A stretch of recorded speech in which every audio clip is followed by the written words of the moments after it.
Vasudevaya.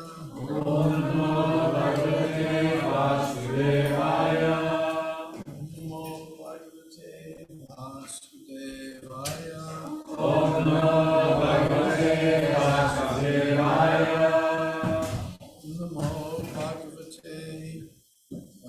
Vasudevaya. Om Namo Bhagavate Vasudevaya.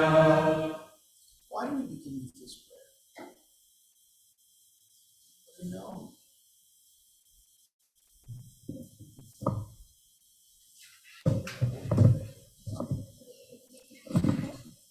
Anybody suggestions why we begin with this prayer? So many prayers. Say again? I'll use microphone.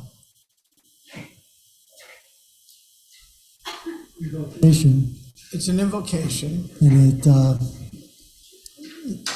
it glorifies Vyasadeva? Well, say that again? It glorifies Vyasadeva? Well, not exactly. Let's go back to the translation there.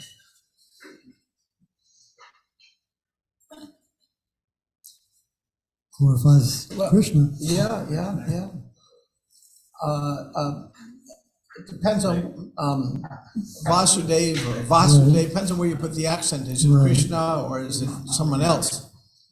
And here we're glorifying the Supreme Lord. Now, why do we do that? Does Krishna have an ego problem and he needs to be glorified? Just like we used to have a former president whose name will not be uttered, but he always had to be glorified.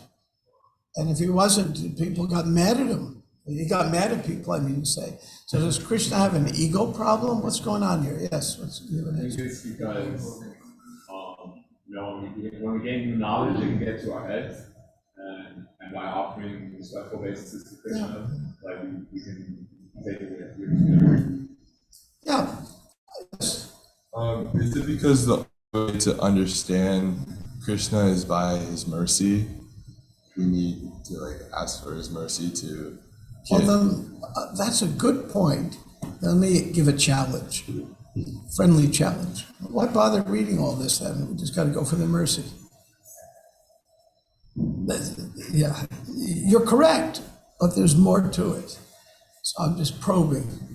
Yes. It was talked about in the class yesterday how it's hard to become attracted to someone that you're not very familiar with. So we read Bhagavatam to become more familiar with Krishna and thereby grow our love for him. True. I was trying to get a deep connection to this verse. What you're saying is very correct.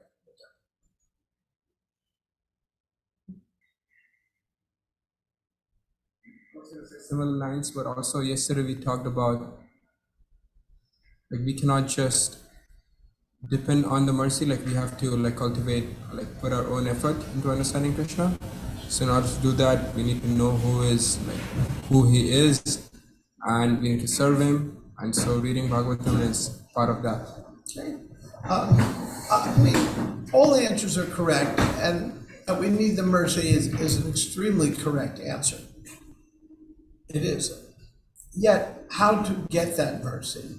Well, it's just simple, normal etiquette. Let's say I really want Shruti to give me a private room, and I don't want a roommate anymore. I've had enough of that snoring.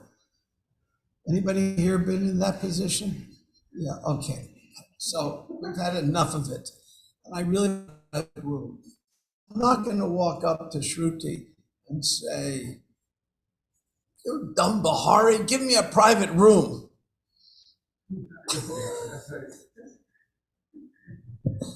That's a private joke. No, we're going to say, Shruti, I'm so happy with the way the temple's run, and I appreciate it. You say kind words, and then you might put forth a request. It's normal human etiquette. We deal with each other that way. And since the Supreme Lord is a person, why should we deal with the Supreme Lord in a lesser way than we're going to deal with Shruti Sagar or deal with anyone else? You say some appreciation, and when you do it, something magical happens. There's a reason Krishna gives in the Gita Why? I'm explaining this to you, Arjuna, and not someone else. Krishna gives this reason. Why you and not someone else? Yes. Not envious. So, whoever in this room has not a tinge of envy, please stand up. Okay, so we got that. Okay. So how do we overcome envy? That's the big mystery. Let us say yes, Matt. With detachment. Well, that can help, but there's something even more powerful. Yes.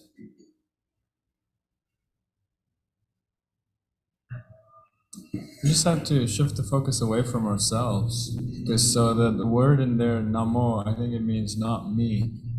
Doesn't it? Namo, I'm not sure. Yeah, obeisances, it means like dandavat. Yeah, it's fine.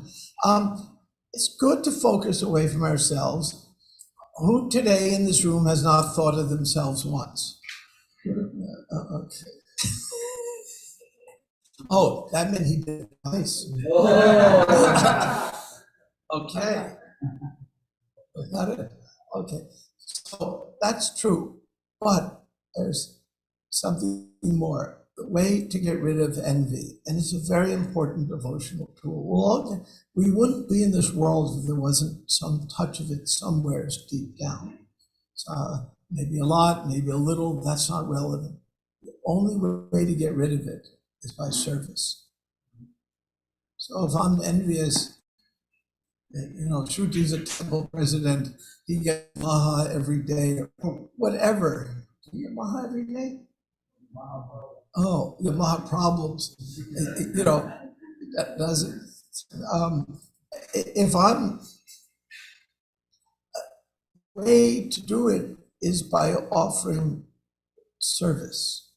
And now the Supreme Lord has everything. So what service can we offer him? Prayers. And these prayers are not because the Lord needs the prayers, because we need the prayers. Lord doesn't need any prayers. He's, as we're going to read later on, Atmarama. We're discussing the Atmarama verse today. And he doesn't need anything because he's means self-satisfied. Everything's there. It's complete whole. Om or Dam Pranami Dam Pranam. Everything's complete in the Lord. So it's an opportunity for us. So we begin Om Namo Bhagavate Vasudevaya. We're saying, first we're offering respect, and then we're saying who we're offering respect to. And good morning. And it's an invocation. And most prayers begin with an invocation. Now, there was a time in my early days when I read a Krishna book. I'll give my confession here. Most of you have read a Krishna book in some form or another, maybe not everyone. But Krishna book has a lot of good stories, like out of Star Wars, intergalactic battles of demigods coming in amazing flying machines that can turn invisible and attacking, and then Krishna and Balaram using their jujitsu on various demons and karate and modern equivalent. I mean, you get a lot of, it's kind of interesting, kind of exciting, especially young males really get into it like I was. I mean, who doesn't like a good battle? I mean, one of the most popular features of action movies is the car chase. Everyone's, if you have a movie without a car chase, and we put that in the category of chick flicks or something else. So people like a little excitement. So when I first read, I was reading, and then you get these chapters that seem kind of boring and long, like prayers to the demigods. And these prayer sections. Can we get through this already? I want some action. Has anybody felt like that? Yeah. So we know that we get mature in devotional service and all of a sudden the action's found in the prayer section. So that's what we're working up to. Now, so don't feel guilty if I want to get over this prayer section. Will you stop praying already? I get it already. But when we really relish that prayer section and see what it is, then we're developing the word is rasa, that relationship with the Supreme. So it's something we work up to. And that's why we're here today, to work up to that point. We don't start with the most intimate information of Bhagavatam, which is found in which canto? Okay. Why not the 12th canto? It's the end. Why not the conclusion? Yes. Because in the format of the hero's journey, the climax doesn't occur at the end, it occurs just before the resolution. Well stated, Max. Very well stated. Also, of all the Bhagavatam cantos, that's the literary reason. It's very well stated. In all the Bhagavatam cantos, we'll find it's written in which grammatical tense? Trick question. The Bhagavatam is written in which tense? Past or present? Trick question. Okay, who says past tense? And what happens in the 12th canto? Switches to the future tense. I ran the production line that we produced the 12th canto for the BBT. So I was getting the manuscripts, hot off the press. And,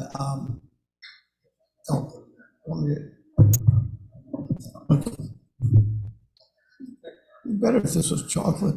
So, and when I was reading what Kali Yuga would look like, I was shocked. So, well, thank God, not my life. Oops, I was wrong. So it was very interesting. And there's one part of the Bhagavatam, just a little aside, in which history might be meeting the Bhagavatam. Who invaded India from Greece? Who was that? Alexander. And when he went to India, he said, this is a country I want to learn from, not conquer. And what did he do next? Conquered, because it's his nature. What could he do? And then, there's some evidence of this. Don't take this as gospel fact. But he met, who is the most famous pundit in India of the time when Alexander came? This is historically correct. Chanakya Pandit. Who was Alexander the Great's teacher back in Greece? What's that? Plato, you're close, very close. Aristotle, right after Plato, but very close. So there is some evidence, again, don't take it as gospel, that Alexander the Great wanted to take Chanakya Pandit back to meet Aristotle. Imagine that meeting of those two. But as the story goes, Chanakya didn't want to leave. And when we read the 12th canto, there is a King Murari Gupta who had a Prime Minister, Chanakya Pandit. Things, again, written in the future tense. Is this true or not, or factual? It's debatable, but it seems very plausible. So let's get down to some verses today, trying to give a context. This is a chapter, the son of punished. Now, I'm not going to get into that part of it because that'll be for someone else's class. But I do have a question to ask you in anticipation of that. You might say, for those who are worried about these things, I am giving a spoiler alert. Okay. If somebody would come here and kill a few of us in this room, and we capture them, do we show mercy or justice?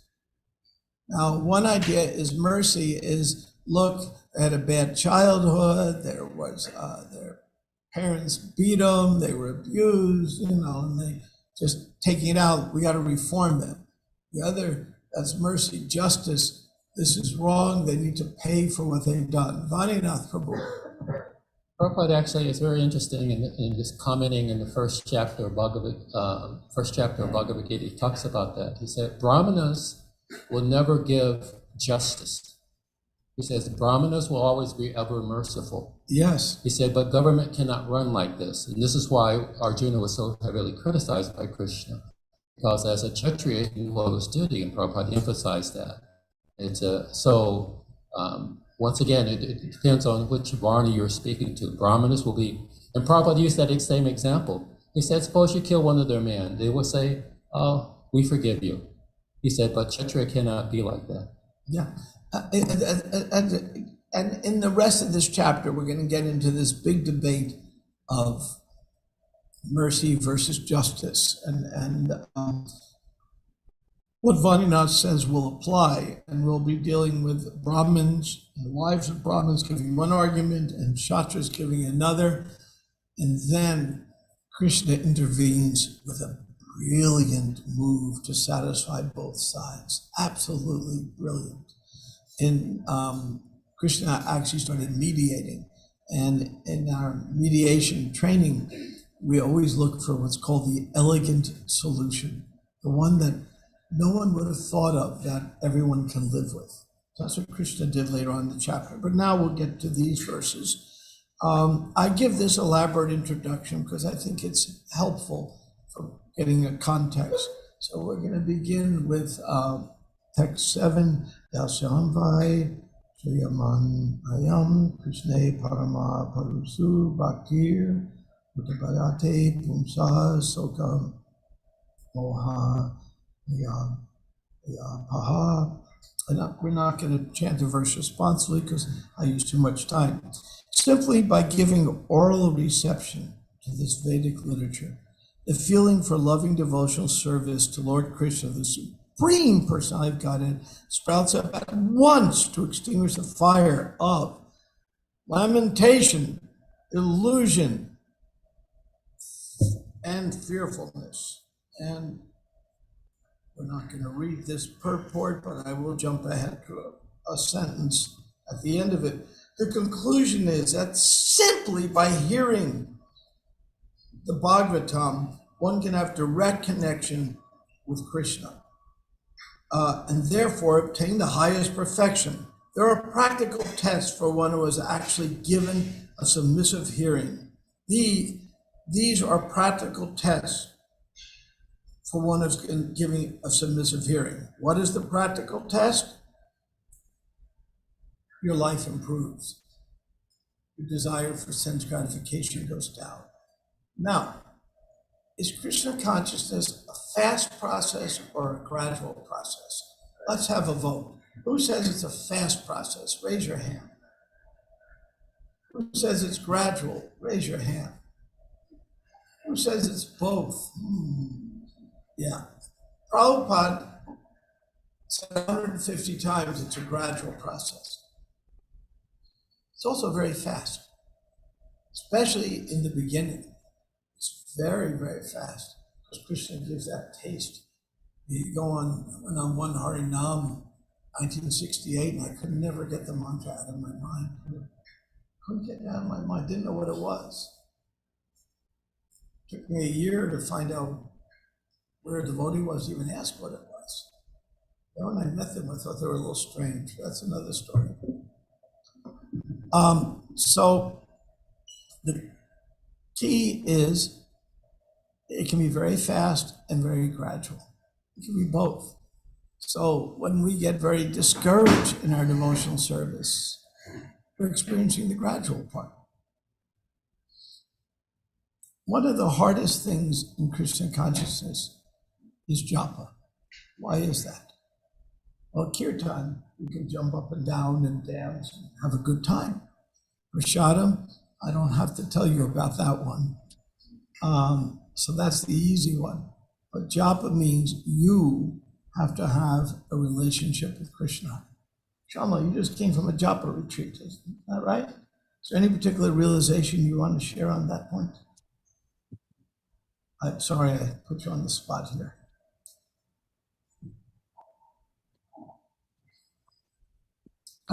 Exactly what you said is really important, that we have to first have a relationship in order to be able to chant or to have any interest in chanting. So that was really the message of the whole retreat, was to create an experience with Krishna. It was with Satchidananda Swami in Radhadesh, but it was, he gave us that experience, where he does these guided meditations, where you close your eyes and you picture Radha and Krishna in your heart area, and then from that place you chant, and it's a completely different experience than just taking your beads and chanting robotically. Thank you. That helps. Okay, so the great sage Vyasadeva, after compiling the Bhagavatam and revising it, interesting, after compiling and revising, taught it to his own son, Sri Sukadeva Goswami, who was already engaged in self-realization. Sometimes the issue comes up that who dictated the translations to Prabhupada? What did Prabhupada say? Krishna. Now, if Krishna dictated the translations to Prabhupada, why did Prabhupada use an English editor? Krishna doesn't know English very well? It's weak in grammar? So it doesn't have a spell checker? Yes. He was using Prabhupada, so it's like the best of Prabhupada's abilities. Yeah, something like that. He was first, Krishna's engaging many people. He's engaging Prabhupada and the editors all at once. And yes, Lord within the heart is giving Prabhupada great inspiration. But it doesn't mean that Prabhupada is channeling Krishna. It means he's listening to Krishna. It's the same thing. And Prabhupada insisted it should be good.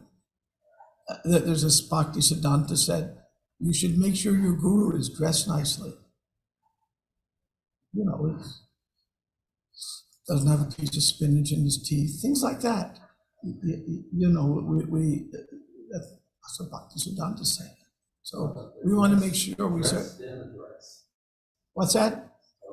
Dress, then dress. Yes, dressed then impressed. Exactly. Okay. Now we go to the next verse, then we'll read a purport. Sri Shanika asked Sutta Goswami, he goes, Srila Sukadeva was already on the path of self-realization, and thus he was pleased with his own self. Why did he take trouble to study this great literature? He's self-realized. He knows it all. He was born realized. He heard Narada Muni preaching when he was in the womb. He didn't need any instruction. Why is he bother reading this? It's an interesting question. We find in India, some yogis get a little proud, and you go up to them. They've been meditating a long time. Maybe they're way older than we can imagine. And you present them a Bhagavatam, the really sincere ones would be blessed, and others will say, what do I need that for? I know it all. Which means they know very little. Humility means to know what you don't know. So, verse 10, all different varieties of Atmaramas, those who take pleasure in the self, especially those established on the path of self-realization, though freed from material bondage, desire to render unalloyed devotional service. This means that the Lord possesses transcendental qualities and therefore can attract everyone, including liberated souls. So this is the key. Now, there's a long purport which goes on, I won't read, and there's a longer purport on this in the Chaitanya Charitamrita, in which Lord Chaitanya gives, I think, 64 different explanations of one word, Atmarama. Is that right? 64, I think. I think that's the number. 64 ways of describing what this word actually means. And then in the purport, Prabhupada goes and explains each word in some explicit detail. But there's 2 times when it won't be useful for me to explain that. After breakfast, because you'll fall asleep, and before breakfast, because you'll be just thinking at breakfast. So we'll go on and leave this for you. But this is one of the most important verses in the Bhagavatam. And the last verse for today, I'll just read translation. Dev, son of Vyasadeva, was not only transcendently powerful, it was also dear to devotees of the Lord. Thus, he underwent the study of this great narration, the Bhagavatam. So the idea is that self-realized souls and absolute neophytes do the same thing. They study the Bhagavatam. I would sit and watch Prabhupada reading his own Bhagavatam and relishing it. But he translated. Sit and reading it and just relishing it and enjoying every moment of it, because it is that connection. It never gets tiring. I've been reading Gita for a half a century, and every night before I go to bed, I read a verses or a few verses, and when I do, sometimes as if I never read it before. You had that experience? It's always fresh. Thoreau said, I bathe my intellect daily in the Bhagavatam. Or there was Thoreau, Emerson. They both praised it. I forgot which is which. And as we know, there's a new movie, Oppenheimer, which I heard he's quoting the Gita. When the atomic bomb went off, he quoted from the Gita, the ghastly side of it. And the Gita, we don't get tired because it's in connection with Krishna. Now, mundane things like the next presidential election, they get very boring very quickly. I'm an advisor to the mayor of Gainesville. We meet every Saturday religiously to sit down for breakfast. And so in the morning, I check the newspaper out. What's the news? What's going on? I need to know, because he's looking for some Brahminical advice. So I took a quick look this morning, and last night there was a presidential debate among the Republicans. And the report is all they did was yell at each other and talk over each other. And it looked like an out of control, as the newspaper described it, kindergarten class. So this is chewing the chew. There's nothing relishable there. You can almost predict what everyone would say, and they talk over each other and they say it. This is not relishable. It's not nectar. At the same time, the Bhagavatam actually is Krishna. And his name actually is Krishna. That's very hard to conceive. If I would say Advaita, but I'm on campus, he's here, I'm not connected with Advaita. Doesn't work. If I say Krishna, he's actually there. Prabhupada described when you're chanting Krishna is dancing at the tip of your tongue. So I hope you brushed your teeth. Anyway, but Krishna is dancing on the tip of your tongue. It's actually something you can experience. So, little piece from the purport here.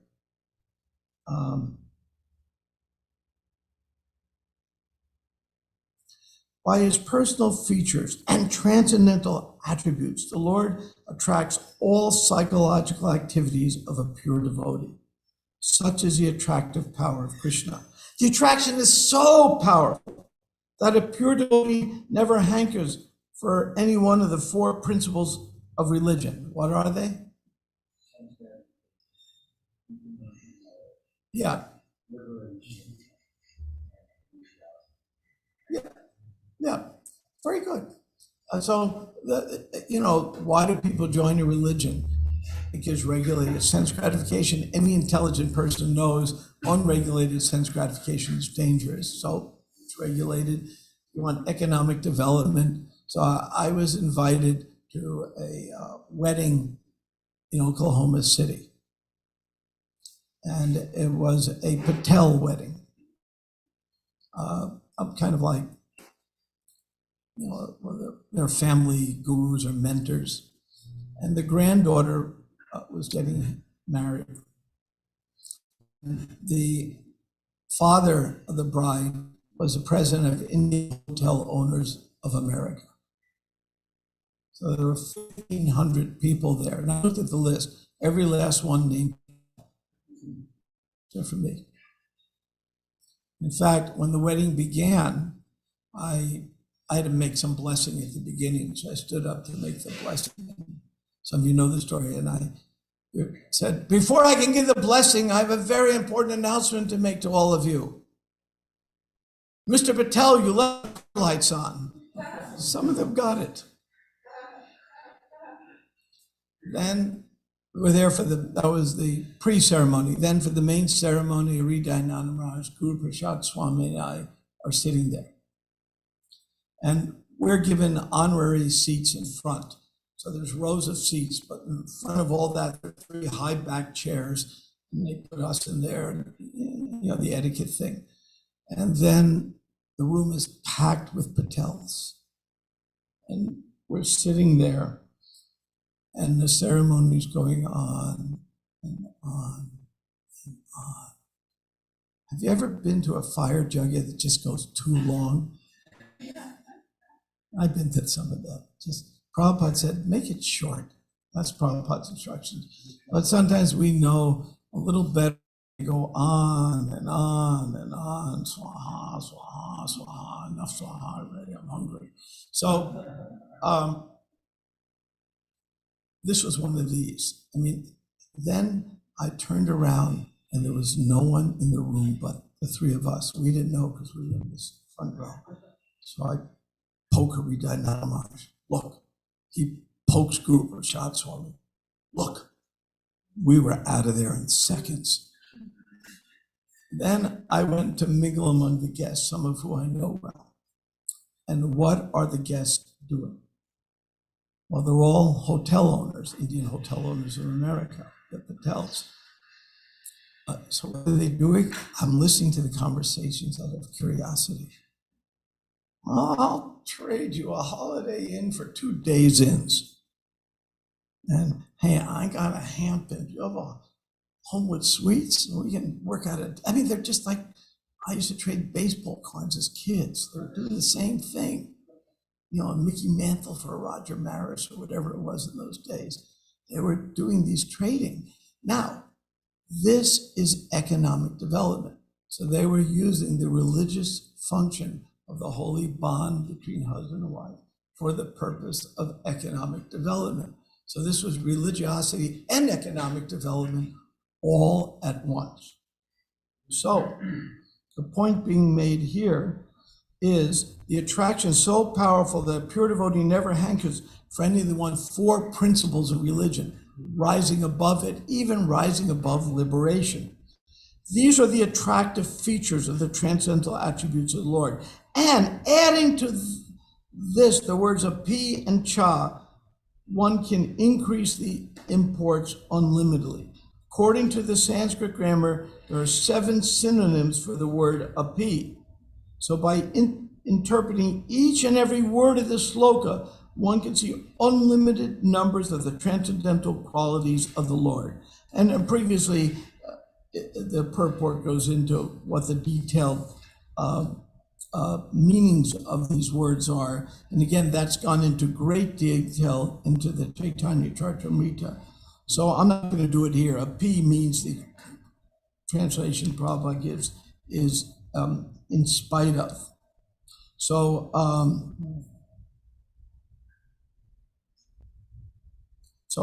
even if you're self-realized, in spite of that, you still want to hear the transcendental pastimes.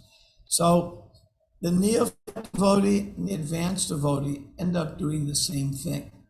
One reason ISKCON works so well is because the very neophyte who joined yesterday and the person who's been around for 50 years do the same thing. We chant together, we take prasadam, we hear the Bhagavatam. Therefore, there is this tremendous unity and diversity. Now, why is unity and diversity important? Well, What, anybody want to give a guess? Yes. Yeah. Unity and diversity. Microphone. Unity is important because we celebrate similarities we have, and diversity is important because we also maintain dignity towards our own individuality. Yeah, and going a step further, Max, step further. You're right. One more step. Because it's in line with Sri Chaitanya Mahaprabhu's philosophy of Achinta Beta, a simultaneous oneness and differentness. Yeah, but even a step further into, we pray every day in Prabhupada's Pranam Mantra, Nirvishesha Sunyavadi.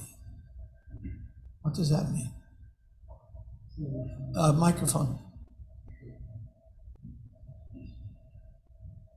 Save us from impersonalism.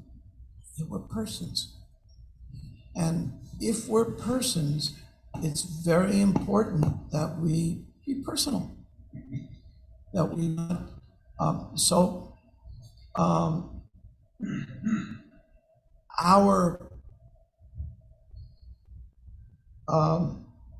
there's a big danger of losing our individuality in the effort for unity. So Prabhupada emphasized unity and diversity. We're all different persons. I'll give you an example. Prabhupada liked to eat certain things, not necessarily the same thing I'm used to. Does that mean that I should only eat what Prabhupada ate? No. Eating Prabhupada's remnants is a different matter. That's Mahaprasad. I've had that pleasure. Great pleasure. I even ate something Prabhupada cooked once, which was incredible. Just incredible. But that's different. We each have our different things. I remember in the early days of the movement, one devotee, very nice devotee, still around, I won't mention name then. He went to India for a few months. He's an American guy. And he went to India for a few months. And I'm not kidding, he came back with a Bengali accent. Because that's how Prabhupada spoke. He felt we should speak like Prabhupada did. That is over unity. That's ignoring the diversity side of it. So you have to balance unity and diversity. Because we don't, we lose our personality. And if we emphasize just diversity, we become like the politicians that I was reading about that were on the stage last night just yelling at each other. That's diversity gone berserk. So there's unity. And our unity is centered around the holy name and the Bhagavatam. And the main point here is the most advanced devotee on the planet and the neophyte are doing the same thing. When you think about that, that's quite amazing. Because those of you who are very new are doing the same thing as someone been doing it for a long, long time. And so you have access to the same transcendental emotions, the same transcendental feelings, the same transcendental knowledge as Sukadeva Goswami. You have complete access to it, just like Sukadeva does, Sutta Goswami and Narada Muni, all of them.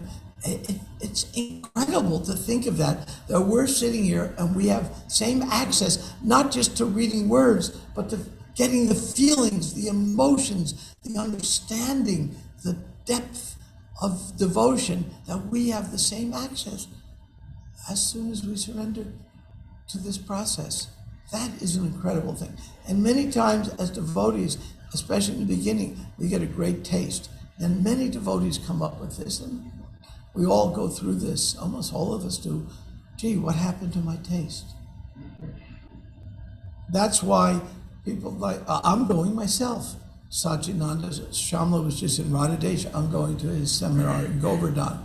Prabhupada said we have to recharge our spiritual batteries.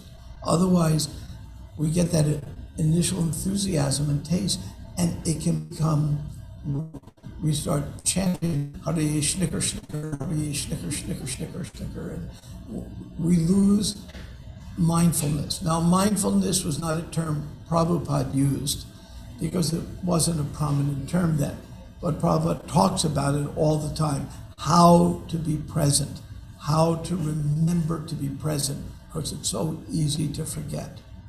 And Prabhupada's mindfulness is legendary.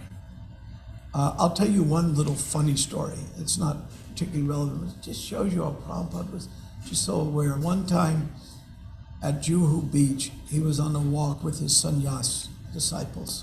That was typically what happened in the morning. I think there was a half a dozen were going every day on a walk. And they walked past this 10-story building on the way to the beach where they'd go. And I know the building. And Prabhupada stopped at the front of the building and he goes, "Where is he?" So the devotees look around and they count. Everyone's here, Prabhupada. They're thinking that one of the morning group is missing. And Prabhupada goes again, "Where is he?" "We're all here, Prabhupada." Finally, Prabhupada goes again, "Where is he?" The devotees all looking like deer in the headlights at that point, eyes popping out. And Prabhupada said, "Every time I walk on that 10th floor of that building, there's a man on the balcony and he's not there today." So Prabhupada was teaching a lesson at that point in mindfulness. We tend to be spaced out. And when we're connecting to the holy name, the reason we do these seminars, retreats, and educational activities is again to make us mindful to connect with the holy name. Because when we are, then we're in the position that's being described in these verses, no different than the great saints. So the great saints relish hearing the Bhagavatam, and we do, but only when we're present to actually hear. And that's the inner secret of Krishna consciousness. With that, I'll stop here. It's 8:30. I did it on the dot. Congratulate me, Shruti. Thank you. Is there any quick questions, comments, reflections, additions, subtractions?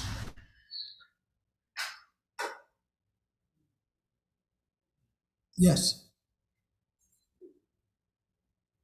Is it kind of with Krishna consciousness, the reason you get that heavy taste in the beginning, is it kind of like you go to the gym for the first time in a long time and you do the routine and you're really, really sore the next day.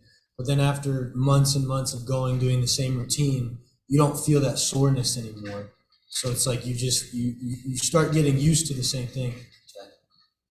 You start getting used to the same thing, so you don't really, it's not like it was when you first got there. Something like that, yeah. And like, for example, if you go to certain stores, Costco's famous for this, they're all over the store, they're giving you samples because they want something. So they're giving you a taste. Oh, would you like this? And, and you can probably eat your lunch going through the store.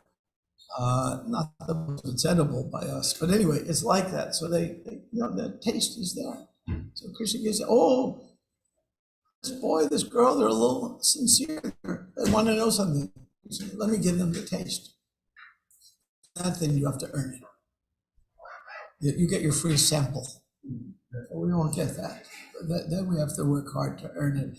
And we have to be careful that we don't take things lightly.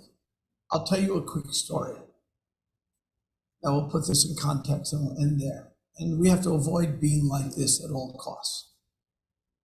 There was once a Catholic man who wasn't very good. He cursed, he drank, he smoked, never went to church. He wasn't very good, a miserable life. And he's late for a meeting. This meeting can change his life. And typically he's late. He gets to the parking lot and there are no spots. So he makes a deal with God. Give me a spot. I won't drink. I won't smoke. I'll go to church every Saturday. I'll be a good person. And at that moment, a beam of sunlight comes down and illuminates a spot. And he turns to God and he says, never mind, I found one. So we have to avoid that conundrum. That's all. With that, we'll stop here. Thank you very much. Hare Krishna.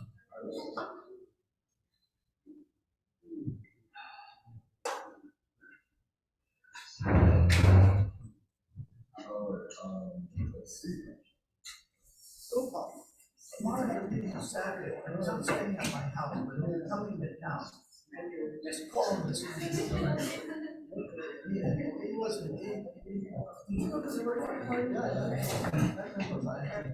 Yeah, I saw. I was there. He was exhausted. I thought you said he was. Oh, I would. But he was exhausted all night. I would stay out there in my house.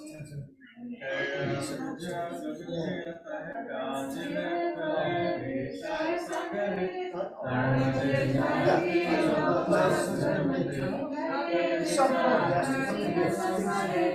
to come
The same saints in the Bhagavatam well preserved. Malabar, and it's one day scholars, and then there's progress of top people. They don't get these conclusions, I understand, what the Malabar practice said is called vertical addition. That was corrupt. And how it went corrupt in the story, but we then went back to the body of the part of the Malabar, not the body of the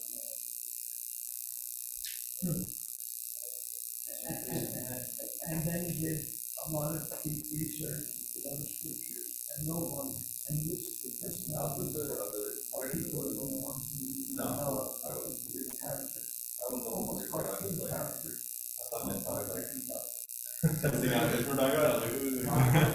Oh, I got better for you. Next week, the audio book comes out. Oh, really? Yeah. That comes out before the written book. Maharaj. I'll see you there. I'll do it. Momentarily. Okay, and then the print copy should add the end of the day. I'll find out this week. Yeah. You're gonna love it. We'll find the rest of it. Say again? Work on only 30 to 40 years. For a long time. When he went to take his Sanskrit exam in Harvard, he went back. Probably told him to drop out in those days. Yeah, and hang out with the same people who party.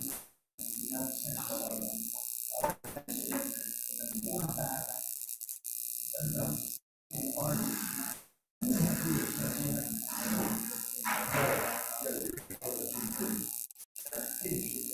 Hey, after that. Yeah, and in fact, I was at a graduation with these. Didn't have years of incredible. So then he got a Sanskrit exam.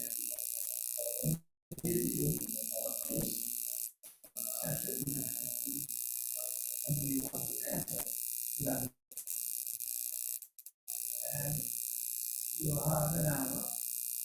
And if you could do 10 verses in it, 50% right, that's good.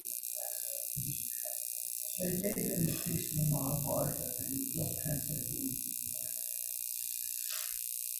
He did 30 verses, not one mistake, until 27 came out.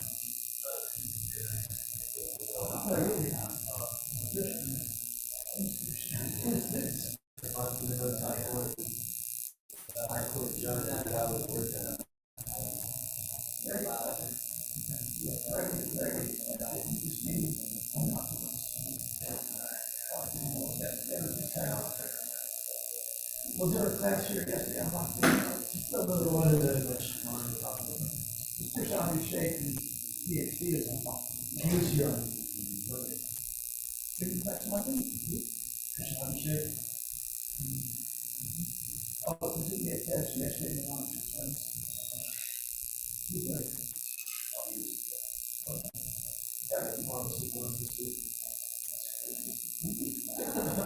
Yeah, I'm gonna, we're working on that. He's very good man. Okay, well, also, I'll shoot you sometime in the next few days. Okay, before you. I don't want to be in the loop. Well, what's your background with computer science? I have a pretty scientific. I have a bachelor's in chemistry and a master's in geology.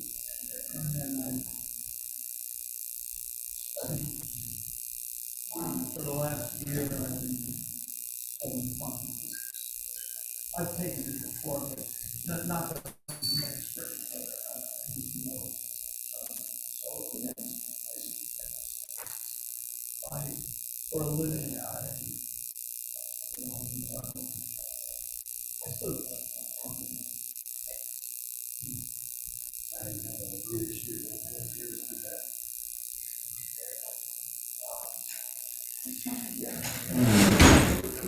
it was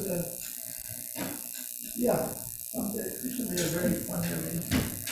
I didn't want to be involved in these things.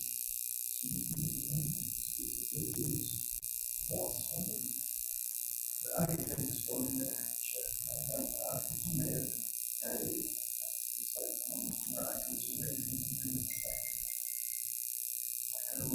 Remind me of it later on, so I want to hear it.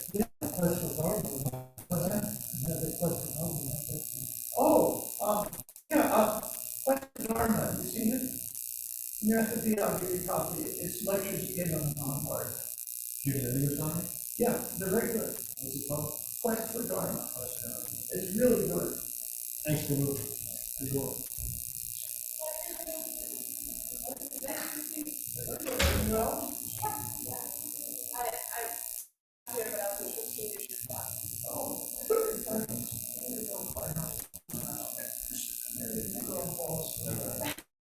Well, you keep us away from the humor, so that's the best. It's always nice. They're all wonderful. So good.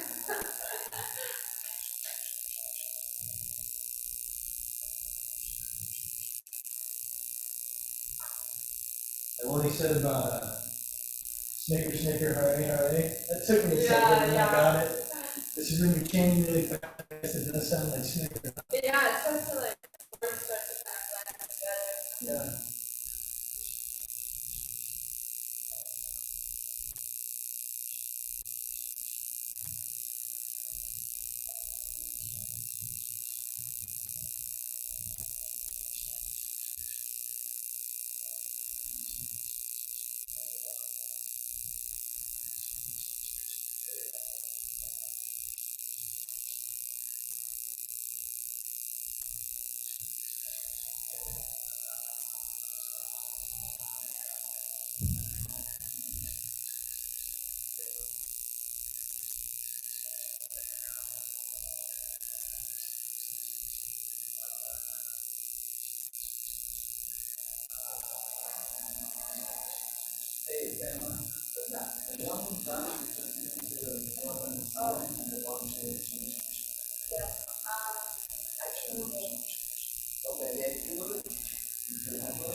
You can put it on the table.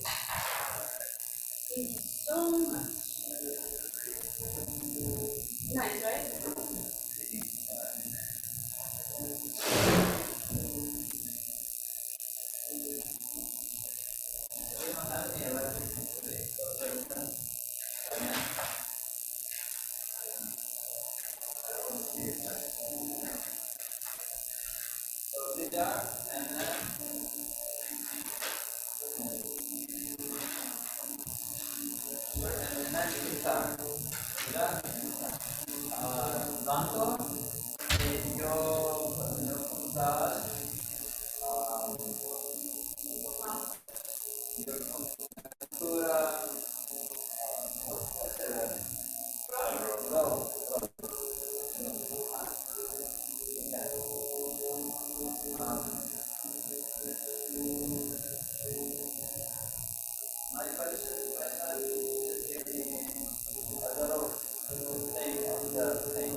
Where are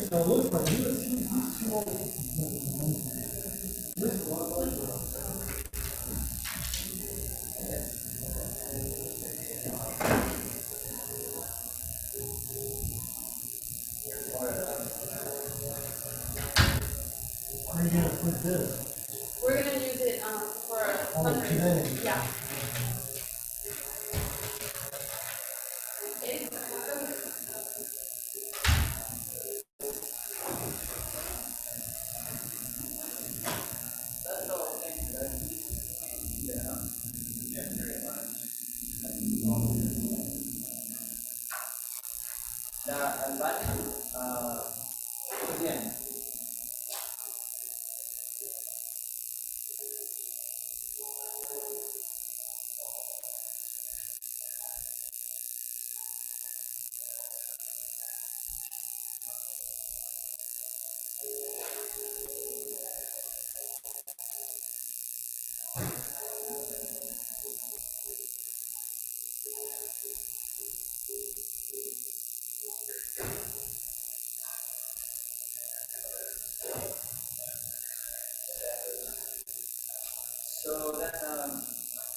Yeah, actually, it's really good.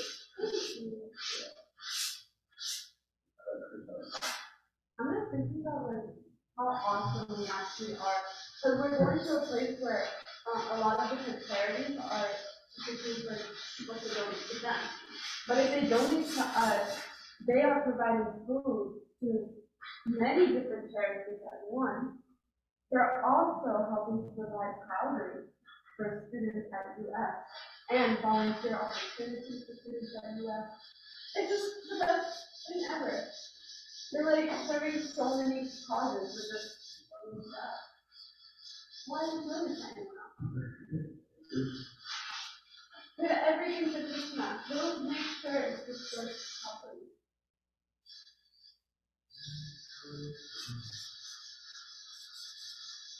Would you mind if I practicing learning? No, not at all. I don't want to find out some of the issues.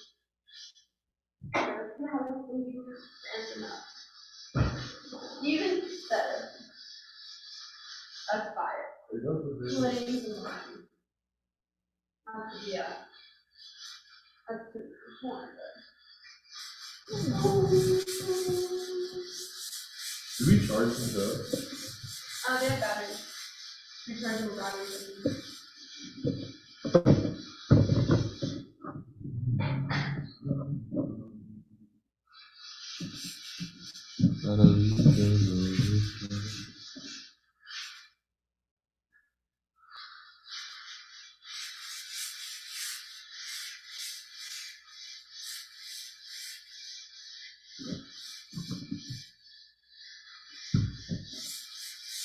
Look at these memes too. That's like so funny.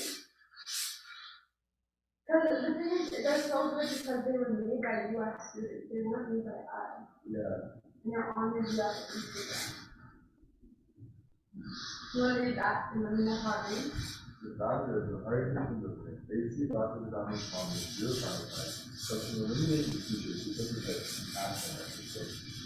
He came from India to the broadcast spiritual wisdom of the at the advanced age of 69. The faculty no possession. Oh no, it's gonna break it up. It's fine. The faculty no possession or friends to America. One of the ways that we talk about gratitude is the concentration to the sharing spiritual demonstration to just with loving thinking and with no desire for something, which food provides today. The way to the person's heart is food. Oh, true.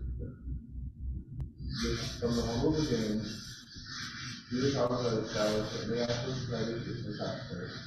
And in 1955, I hate it. it's so I fun.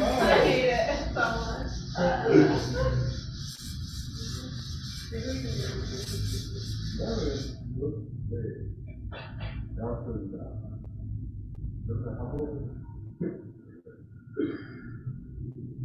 Okay, more people who come up to you are not going to be like, shut up. You're like, leave it all. You know? Yeah, they might like, And then they'll be like, they don't really actually, look very closely at the things that they do, so. Any kind of question? No. I did this to practically emphasize the no. Practically no.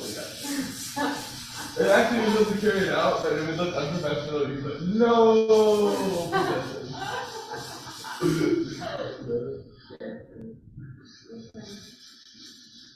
So you do this professionally. Practically no. Yeah. Okay. I'm angry. It's actually Sushi's fault. It's not my fault, but I'm still angry. I'm angry at Sushi, I'm not mad at myself. Aw, she's so happy.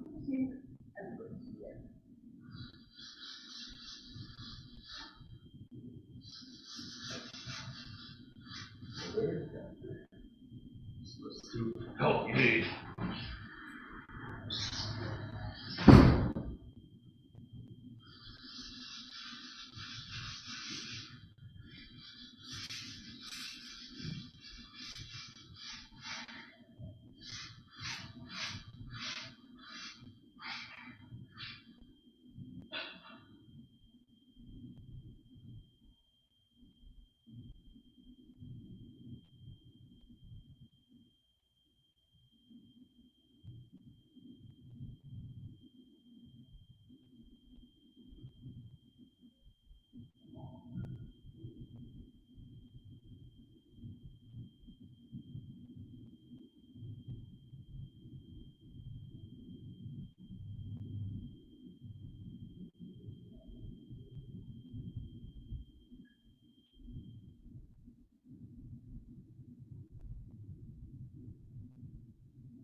Is it hard to do it on Zoom?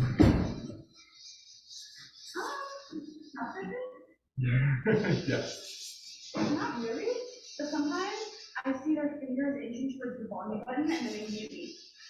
And I have to go over it.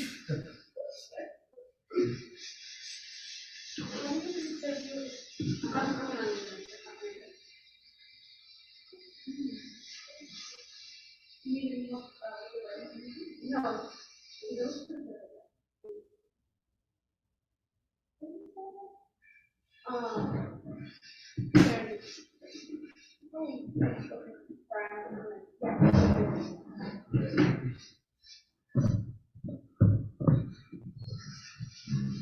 Samsara dava nadavika loka.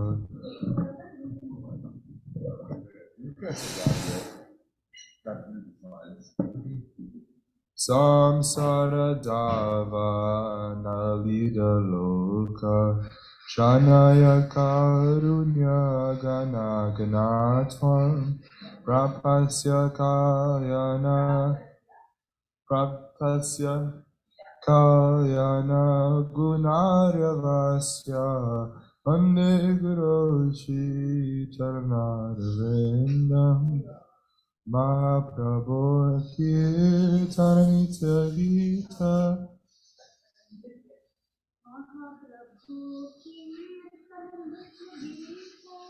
Mahaprabhu Kirtanitya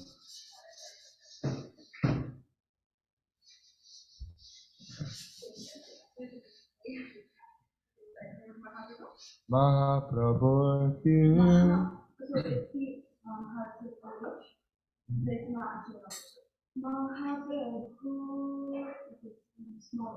Prabhu Kirtana Nirta Gita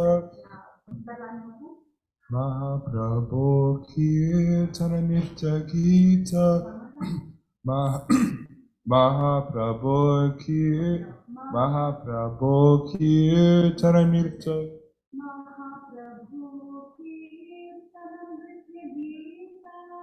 Mahaprabhu Kirtana Nirta Gita Parija Mahaprabhu Mahaprabhu Kirtana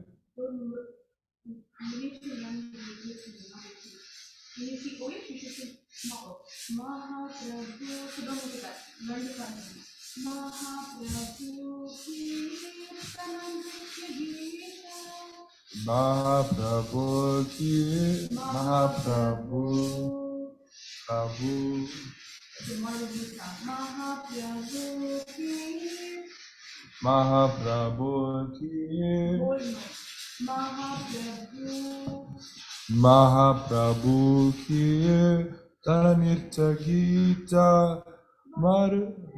Varichamarya Manasora Sena Romanya Kampa Sutaranga Bhajo Vande Guru Shritana Devendra.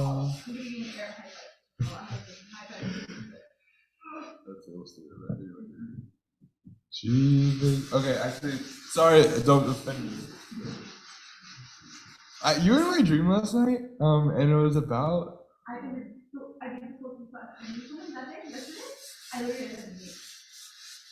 Oh man. I'm talking to tonight. Yeah. He was trying to a bunch of girls, and they were Indian bodies, and I could see their videos uncomfortable, and I'm like already asking to show them. So this stuff was there, and I kind of moved it with them.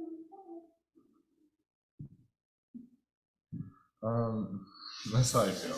I literally cried, bro. And then I pointed out. That my Yeah. That's how I feel. Yeah, Anyway. that's why I felt like I was here, and I was like, well, if it matters to me so much, I guess it must be like a trigger for resolving. Yeah. You know, like the small stuff with it, someone who you don't realize why they don't go, they tell you their backstory, and you're like, Yeah. I think it's one of those things. Okay. When people don't like respected leadership or something, so now you really care about your reputation. I understand. My reputation is splendid in the meantime. Well, 3 years. But I didn't develop in the practice that I actually let it go, that it doesn't matter. Like, Yeah.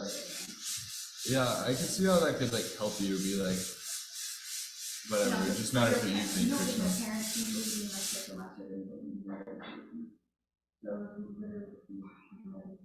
Wow.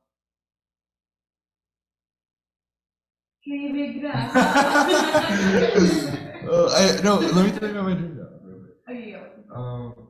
You were a householder for whatever reason, and you were turning your house into like a fish tank. I don't know. I think that was fun. It was just fun, but nonetheless, also I was a householder, I think, but my entire house burnt down, but not the outside of it, just the inside. So I gave you the water from my I don't know. All the furniture I had on the inside burned, and everything I owned burned. But I was like super happy about it, and I'm not psychotic, I swear. And also, then this morning's quote had something about fire, where it's like by orally listening to the Bhagavatam. What? Oh, my backpack. So can I take all this, please? Oh. You did the light stream? Yeah. You did that. Okay, so no, I don't think you did. Oh, my bad. You're the light.